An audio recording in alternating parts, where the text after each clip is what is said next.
A few moments later. बालिका बहू, तेरी शादी होने वाली है अगले महीने। ये बस्ता उठाकर कॉलेज जाना बंद कर दे अब। अरे कैसी बात कर रही हो, अभी उसकी उम्र ही क्या है। इतनी जल्दी शादी करने का फैसला मैं नहीं लेने वाला। फैसला लेने के लिए तुम्हें कहा किसने है? अरे मैंने कह दी शादी है तो है अगले महीने। बेचारी अमिता करती भी तो क्या, छोटी सी उम्र में बन जाती है अपने से 2 गुने उम्र के आदमी की बीवी। शादी के बाद देर रात पति घर आता है। खाना लगाओ, भूख लग रही है। अमिता खाना लगाती है। ये क्या बनाया है? वो सारा खाना फेंक देता है। कर्म ही खराब थे जो इतनी कम उम्र के लड़के से शादी करा दी। तभी वहाँ अमिता की सास आ जाती है। अरे हमें क्या पता था कि ये इतनी कामकाज में ढीली है। इसकी माँ ने तो कहा था रॉकेट की स्पीड से काम करती है। अमिता को आए दिन ससुराल में ताने, गालियां और कभी कभी तो मार भी पड़ती। सुन जा, अपनी माँ को बोल 50,000 रुपए भेजे, फ्री में नहीं रखना है तुझे। अरे मेरी एक आंख का ऑपरेशन भी तो करवाना है। अमिता को सास घर से निकाल देती है। अमिता परेशान होकर मायके की ओर जाती है। वो घर तो पहुंचती है लेकिन वहाँ ताला लगा है। अरे अमिता बेटी, क्या हाल बना रखा है तेरे पति ने? कहाँ है वो? अमिता पड़ोसी के सामने रोने लगती है। मुझे नहीं जाना उस घर में चाची। मेरे मम्मी पापा कहाँ है?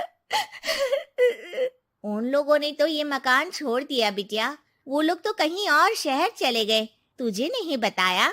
अमिता जोर जोर से रोने लगती है। नहीं बताया? ये क्या कर गए माँ पिताजी मेरे साथ। मेरी जिंदगी तो नर्क से भी खराब है। अब मैं क्या करूं? अमिता रोते हुए वहाँ से जा रही होती है कि उसे एक औरत मिलती है। अरे सुनो तो, रो क्यों रही हो? तो क्या करूं, हंसू?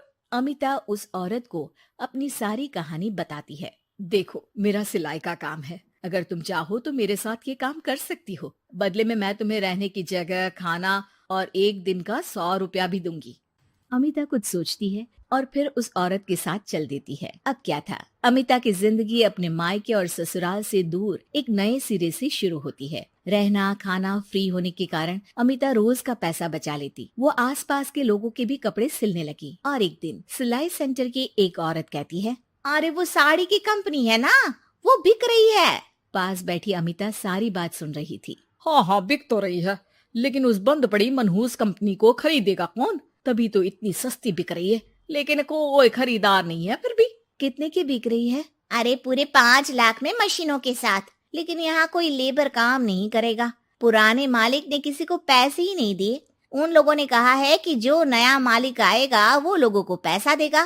5 लाख। अमिता घर आती है और अपने पैसे गिनती है, पूरे 3 लाख। अमिता सिलाई सेंटर वाली उस औरत के पास जाकर कहती है, चाची, मैंने इतने साल की कमाई में ये पैसे जमा किए हैं, पूरे 3 लाख है। वो बंद साड़ी की फैक्ट्री मैं खरीदना चाहती हूँ।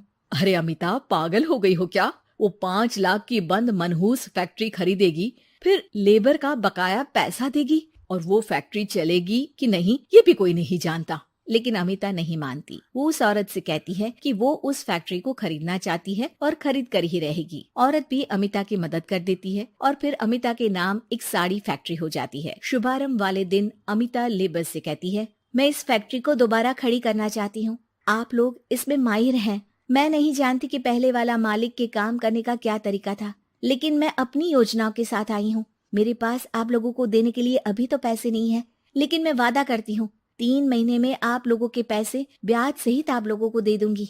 और ये क्या बात होती है? हम सारा दिन फिर से काम करें और पैसे ना मिले तो हम खाएंगे क्या? सिर्फ 3 महीने की बात है। वैसे भी आप लोग बिना काम के यहाँ नए मालिक के इंतजार में बैठे ही थे।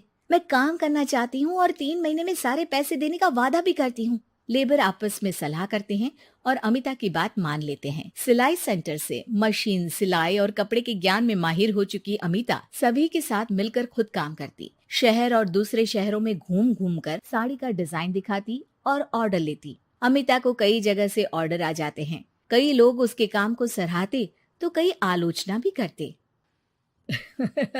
अरे बड़े बड़े व्यापारी बैठे हैं, यहाँ तू कहाँ टिकेगी? लाओ दिखाओ कैसी साड़ी बना रही है तुम्हारी फैक्ट्री। अमिता उन लोगों को साड़ी के डिजाइन दिखाती है कि तभी वहाँ व्यापारी की बीवी आ जाती है। हाय रे, कितनी प्यारी साड़ी है ये, बड़ी महंगी लगती है, मेरे लिए ले लो ना जी। और हाँ, अपनी दुकान में भी रख लो इसे, बहुत बिकेगी मैं कहती हूँ। अमिता मुस्कुराती है। अरे सेठ जी, बड़े बड़े व्यापारियों से नहीं, पर अच्छी डिजाइन और क्वालिटी से बाजार में चलती है। अब बताओ कितने का ऑर्डर है आपका? धीरे धीरे अमिता का आत्मविश्वास और बढ़ता है। बड़े बड़े ऑर्डर्स के लिए वो खुद लेबर्स के साथ मिलकर सारा दिन सारी रात काम करती। और फिर वो दिन भी आ जाता है जब अमिता को लेबर को पैसे देने होते हैं। मैं आप लोगों से 3 महीने बाद आज के दिन ये बात करना चाहती हूँ कि मैंने जितने पैसे देने की आपसे बात की थी उतने मैं नहीं दे सकती। हम लोग जानते थे कि पर आपकी कंपनी तो फायदे में है, फिर हमारे पैसे क्यों नहीं देंगी?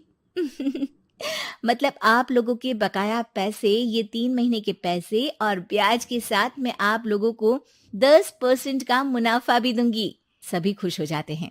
मेरा कोई परिवार नहीं है, लेकिन दिन रात आप लोगों के साथ काम करके मुझे आप लोगों में ही अपना परिवार दिखता है।